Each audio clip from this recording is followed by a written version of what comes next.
Bienvenue dans Gap de parents, le podcast qui explore les écarts entre la parentalité que l'on imaginait et la réalité des parents qui travaillent.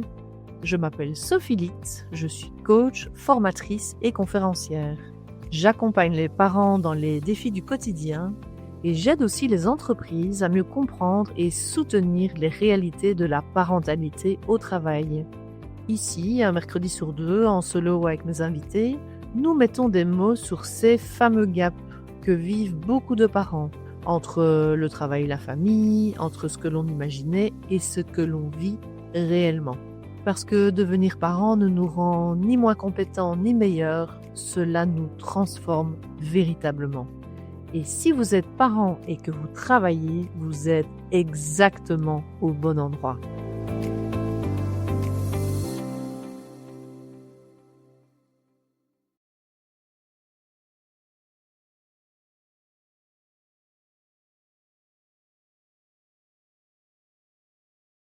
Bonjour à tous, bienvenue dans ce nouvel épisode de Gap de parents. Je suis ravie de vous retrouver aujourd'hui pour parler avec vous de la préparation du retour au travail. Parce que oui, on prépare souvent l'arrivée de son bébé pendant des mois, mais rarement, quelques mois plus tard, sa reprise au travail. Ben oui, en fait, quand on attend un enfant, on prépare plein de choses. On fait des prépas à l'accouchement, on prépare la chambre, alors que beaucoup de bébés, au final, dorment avec leurs parents quelques jours, quelques semaines, voire quelques mois dans la même chambre qu'eux. Enfin, soit. On prépare les jolis petits vêtements, la poussette dernier cri la plus pratique qui rentre dans la voiture. Pourquoi pas, les avant-gardistes pensent déjà au mode de garde et comment s'organiser. Et parfois même, super, pour prendre soin de la famille les premières semaines, on pense même à se faire préparer de bons petits repas à congeler pour les premières semaines. Bravo à celles qui pensent ou qui ont pensé à ça. Et donc finalement, pendant des mois, toute notre attention, elle est tournée vers cet événement extraordinaire qui est l'arrivée de notre enfant. Et c'est bien normal. Mais moi, ce que je constate avec le recul, avec mon expérience personnelle, avec toutes les femmes que j'accompagne au quotidien et aussi dans mon entourage, c'est qu'il y a un événement, une étape qu'on prépare beaucoup, beaucoup moins, c'est l'après. Vous voyez, les semaines qui suivent l'accouchement, ce fameux postpartum qui n'a pas toujours à voir avec la dépression postpartum d'ailleurs. Ces semaines qui suivent là, avec toutes ces émotions, ces up and down, cette fatigue, le changement de la place de notre couple où on est devenu parent, notre nouvelle identité, avec ce changement identitaire, la matrescence dont je vous ai plusieurs fois parlé. En fait, toutes ces choses qu'on découvre en les vivant, que ce soit finalement notre premier enfant ou les suivants. Et en fait, je pense que le retour au travail, ça ressemble beaucoup à ça. Parce qu'en fait, pourquoi est-ce qu'on prépare si peu ce retour au travail? Moi, j'ai l'impression que c'est parce qu'il paraît, en fait, aux yeux de beaucoup, les entreprises y comprises, il paraît en fait banal. Parce que finalement, des milliers, des centaines de milliers, des millions de femmes travaillent et deviennent mamans. Et fatalement, elles retournent travailler après leur congé mat ou parental. Et donc finalement, on considère que cette étape, elle va de soi en fait.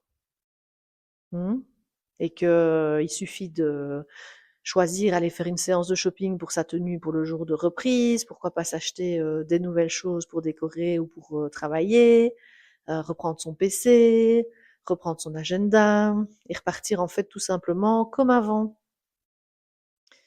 J'adore cette phrase qui m'est venue récemment, que j'aime si fort. Écoutez bien.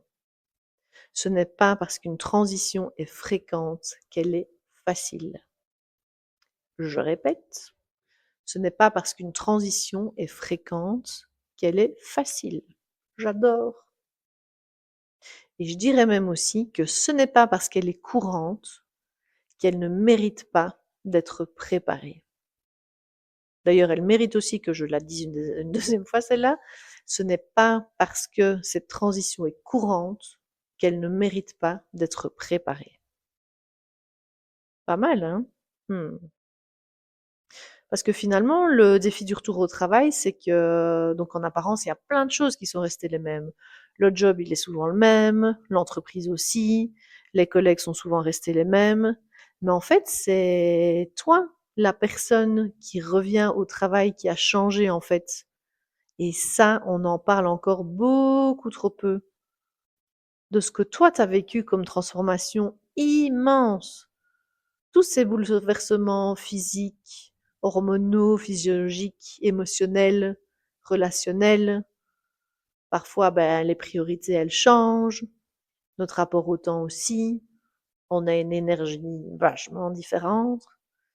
Et on a un rapport à la performance ou à nous-mêmes qui peut aussi changer. Et pourtant, la société et la plupart d'entre nous, on s'attend en fait à revenir comme avant. Mais je t'assure, pour le vivre au quotidien avec les femmes que j'accompagne, c'est là, en fait, que beaucoup de femmes, elles commencent à douter, à culpabiliser. Tiens, encore celle-là, la culpabilité. À se demander finalement pourquoi c'est plus difficile de retourner travailler que ce qu'elles n'avaient imaginé avant. Et moi, tu sais, je l'ai déjà dit à plusieurs reprises, j'aurais tellement aimé avoir une Sophie à mes côtés lors de ma reprise au travail et même par la suite. J'aurais tellement aimé entendre qu'en fait, c'est normal de pas se sentir totalement prête. C'est normal de se poser plein de questions, d'avoir des peurs, des hésitations. Et ça va bien au-delà d'une organisation de qui va déposer l'enfant à la crèche et le reprendre, qui va cuisiner ou comment je vais poursuivre mon projet d'allaitement. Ça va bien au-delà de ça. Et que c'est aussi normal d'avoir besoin d'un temps d'adaptation. Et en fait, surtout, j'aurais tellement aimé entendre qu'en fait, ben, ce retour au travail, il mérite autant d'attention en tant que transition de vie que ben, les autres grandes étapes de notre vie, en fait. Parce que regarde, on ne demande pas à quelqu'un de courir un marathon sans se préparer, ni de gravir une montagne sans avoir travaillé ça pendant des semaines, voire des mois avant. Donc finalement, pourquoi est-ce qu'on ferait autrement avec une transition de vie aussi importante que celle d'un retour au travail qui va avoir une incidence sur tous les rôles de notre vie et qui peut avoir une incidence aussi pour les prochains mois ou voire les prochaines années de notre vie professionnelle, mais aussi familiale et de notre rapport avec nous-mêmes d'ailleurs. Qu'est-ce que tu en penses de ça, dis-moi? Alors moi, j'ai envie de te dire que si tu es en congé mat, que ton retour au travail s'approche, voire même que tu as déjà repris le travail récemment, j'aimerais te laisser en fait avec cette réflexion. Peut-être que tu ne te sens pas complètement prête aujourd'hui, je sais pas, tu sens, tu as l'impression qu'il y a quelque chose qui va pas chez toi. Ça te stresse, ça te fait peur, t'angoisses, tu penses peut-être la nuit. C'est peut-être parce que simplement, il y a personne qui t'a appris à vraiment préparer cette étape de retour au travail. Et tu sais quoi? La bonne nouvelle, c'est qu'il est jamais trop tard pour le faire, même pour celles, comme j'ai dit, qui ont déjà repris le travail récemment. Et en fait, c'est pour ça que j'ai créé une masterclass que je suis ravie de t'offrir qui s'appelle Comment préparer votre retour au travail pour vous sentir prête et sereine le jour J. Vraiment sereine, vraiment prête. Et donc, on va y parler de ce qui se joue réellement dans cette transition, ce qui change vraiment après l'arrivée d'un enfant et du coup, ce qu'on oublie souvent de préparer et ce qui est lié à cette transition de retour au travail. On n'est pas juste en train de faire une préparation logistique, d'accord? Je vais te mettre le lien d'inscription à cette masterclass que je répète que je t'offre dans la description de l'épisode. Réserve déjà, note à ton agenda mardi prochain, le 23 juin, à 12h30. Pendant 1 heure, on sera ensemble. D'accord? Et en attendant, rappelle-toi ceci. On prépare l'arrivée d'un bébé pendant des mois. Peut-être qu'il serait temps aussi de préparer son retour au travail. Je te laisse avec ça. N'hésite pas à aller t'inscrire et si tu n'es pas concerné, si tu n'es pas en congé mat, si tu n'es pas prête à retourner au travail pour le moment, mais que tu as des personnes dans ton entourage qui sont dans la situation, n'hésite pas, c'est le meilleur cadeau que tu puisses leur faire que de leur partager cet épisode. Parce que tu as peut-être déjà toi-même vécu un retour au travail, tu as peut-être déjà vécu des choses autour de ça, et tu le sais tout comme moi, si on se préparait différemment, cette reprise, elle pourrait être très différente. Voilà. Merci pour ceux et celles qui m'auront écouté jusqu'au bout. Prenez soin de vous. Pour certaines, je vous dis à mardi prochain lors de cette magnifique masterclass. Et je vous dis à tous, prenez soin de vous. Et je vous dis à bientôt pour un nouvel épisode en duo, cette fois-ci, de votre podcast Gap de parents. À très vite!